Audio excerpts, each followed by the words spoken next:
Vallabhaneni Vamsi remand గడువును పొడిగించారు. మరింత సమాచారం మా ప్రతినిధి జయప్రకాష్ ప్రత్యక్ష ప్రసారం ద్వారా అందిస్తారు. నరేష, ఈరోజు వల్లభనేని వంశీని పోలీసులు కస్టడీలోకి తీసుకొని ఉన్నారు. విజయవాడ ఎస్సీ ఎస్టీ ప్రత్యేక కోర్టు 3 రోజుల పాటు కస్టడీకి అనుమతిస్తూ ఆదేశాలు జారీ చేసింది. ఈ క్రమంలోనే ఈరోజు కస్టడీకి తీసుకునేందుకు జిల్లా జైలు వద్దకు వచ్చారు. ప్రస్తుతం మనం జిల్లా జైలు వద్ద ఉన్నాం. మనం చూడవచ్చు పరిస్థితి. పడమట పిఎస్ ఇన్స్పెక్టరు, అదేవిధంగా సెంట్రల్ జోన్ ఏసీపీ దామోదర్ వీళ్ళంతా భారీ బందోబస్తు ఇక్కడికి వచ్చారు. పూర్తిగా బందోబస్తు ఇక్కడ ఏర్పాటు చేశారు. ఇక్కడ ఇది ప్రధాన రహదారి కావడంతో రాకపోకలు కొంత డైవర్షన్ చేసిన పరిస్థితి మనకి కనబడుతూ ఉంది. ఎటువంటి ఇబ్బందులు తలెత్తకుండా ఉండేందుకు అన్ని జాగ్రత్తలు ముందుగానే తీసుకున్నామని అధికారులు చెప్తూ ఉన్నారు. ఈరోజు 10 గంటల నుంచి 3 రోజుల పాటు కస్టడీకి ఇస్తూ కోర్టు ఆదేశాలు జారీ చేసింది. ఆదేశాల్లో ప్రత్యేకంగా చూసుకున్నట్లయితే 10 నుంచి సాయంత్రం 5 గంటల వరకు విచారించవచ్చని ఆదేశాల్లో పేర్కొంది. దీంతోపాటు న్యాయవాదికి రోజుకి 3 నుంచి 4 సార్లు వంశీతోటి మాట్లాడేందుకు అనుమతినిచ్చింది. సుమారు 5 నిమిషాల పాటు మాట్లాడవచ్చని తెలిపింది. న్యాయవాది సమక్షంలో విచారించాలని ఆదేశాల్లో తెలిపింది. మరొక వైపు చూసుకున్నట్లయితే వంశీ కోరినటువంటి ఆరోగ్యరీత్యా వంశీ కోరినటువంటి బెడ్ ఆయన బ్యారక్లో ఉండేందుకు అనుమతినిస్తూ ఆదేశాలు జారీ చేశారు. మరొక వైపు ఈరోజు రిమాండ్ గడువు వంశీకి రిమాండ్ గడువు ముగియటంతో కోర్టులోనే ఇక్కడ జైల్లోనే ఇక్కడ హాజరుపరిచినట్టు మనకి తెలుస్తుంది. ఇక్కడ మనం చూస్తూనే ఉన్నాం విజువల్స్లో వల్లభనేని వంశీ కారులో ఎక్కి వెళ్తున్న పరిస్థితి అయితే ఉంది. వల్లభనేని వంశీతో పాటు మరో 2 నిందితులు కూడా A7 A8గా ఉన్నటువంటి నిందితులు కూడా ఇక్కడ మనకి కనబడుతూ ఉన్నారు.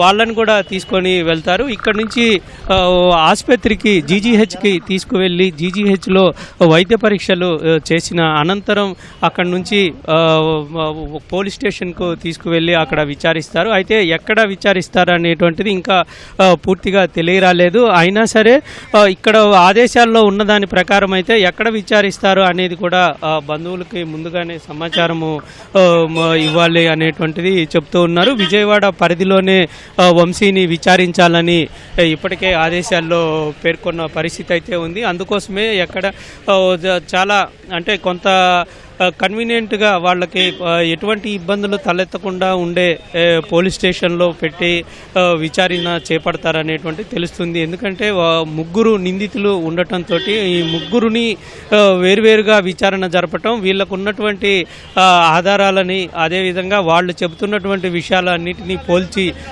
చూసుకొని ఆ తరువాత వీటన్నిటిని పరిశీలించుకోవాల్సిన అవసరం ఉంటుంది.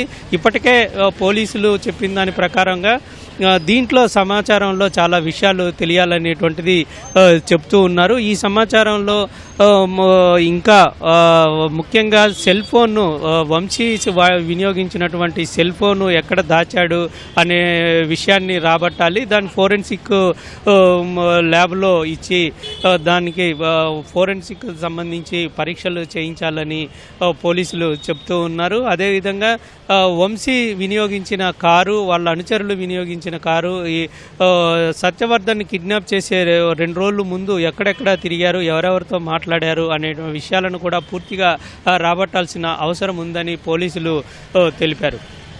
మరొక వైపు చూసుకున్నట్లయితే ఈ పిటిషన్ల విచారణ క్రమంలోనే ఈరోజు బెయిల్ పిటిషన్ పైన కౌంటరు దాఖలు చేయాల్సిన అవసరం ఉంది. పోలీసులు ఈరోజు సాయంత్రం లోపు కౌంటరు దాఖలు చేసే అవకాశం మనకి కనబడుతుంది.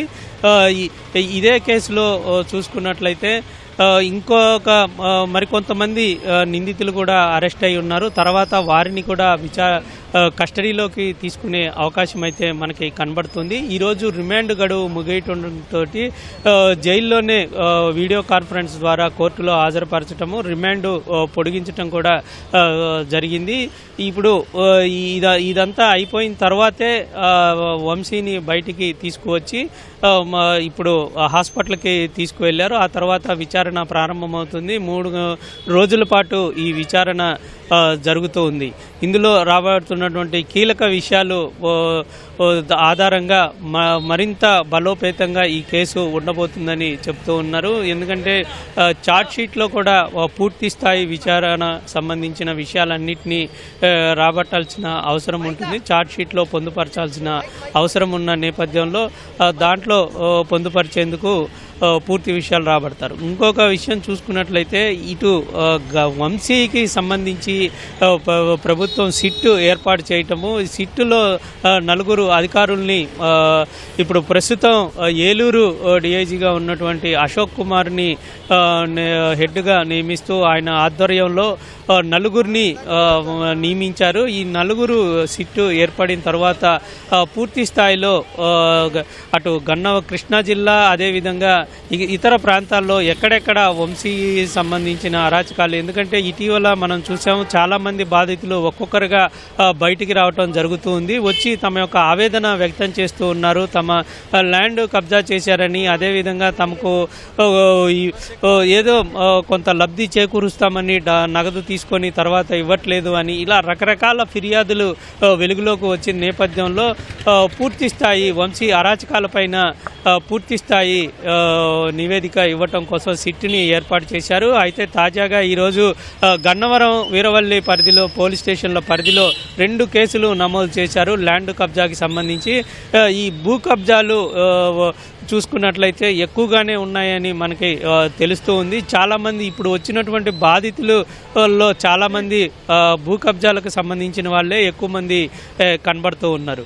మరొక వైపు చూసుకున్నట్లయితే ఈ 3 రోజులు విచారణలో కీలక విషయాలు రాబట్టి ఈ కేసులో ఇంకా ఎవరెవరు ఉన్నారు, ప్రస్తుతం పోలీసులు చెప్పినటువంటి 12 మందే కాకుండా ఇంకా ఎవరైనా ఉన్నారా అనేటువంటి విషయాలని పూర్తిగా తెలుసుకొని ఉన్నారు. దీంతోపాటు ప్రస్తుతం ఇంకా పరారీలో ఉన్నటువంటి వంశీ అనుచరులు, కీలకమైనటువంటి అనుచరులు ఎవరైతే ఉన్నారో రాము, అదేవిధంగా కోట్లు, ఇట్లా రంగా, ఇటువంటి వీళ్ళు అసలు ప్రధానంగా ఉండి ఒక్కొక్కళ్ళు ఒక్కొక్క అంశాన్ని వీళ్ళు, అంటే ఒకళ్ళు నగదు, ఒకళ్ళు మధ్య ఉండే కమ్యూనికేషన్ చేయటము, ఇట్లాగా ఒక్కొక్కళ్ళు ఒక్కొక్క రకమైనటువంటి అంశాన్ని తీసుకొని వాళ్ళు పూర్తి స్థాయిలో దాన్ని ఒక పథకం ప్రకారం చేస్తూ ఉంటారు. ఇందులో వీళ్ళ ప్రమేయం ఉన్నట్లు ఇప్పటికే స్పష్టంగా పోలీసుల దగ్గర ఆధారాలు ఉన్నాయి. మరికొన్ని ఆధారాల కోసమే వీళ్ళు అదుపులోకి తీసుకున్నారు, కస్టడీలోకి తీసుకున్నారు. మొత్తం మీద ఈ 3 రోజుల పాటు విచారణ అనేది చాలా కీలకంగా మారనుంది. కేవలం ఈ ఒక్క కేసు గురించే కాకుండా మిగతా కేసులకి సంబంధించి, అంటే గతంలో ఆయన చేసినటువంటి విషయాల మీద కూడా కొంత బయటకు వచ్చే అవకాశం అయితే మనకి కనబడుతుంది. నరీష, కెమెరామెన్ బిఎన్ఆర్తో జయప్రకాష్, ఈటీవీ న్యూస్, విజయవాడ.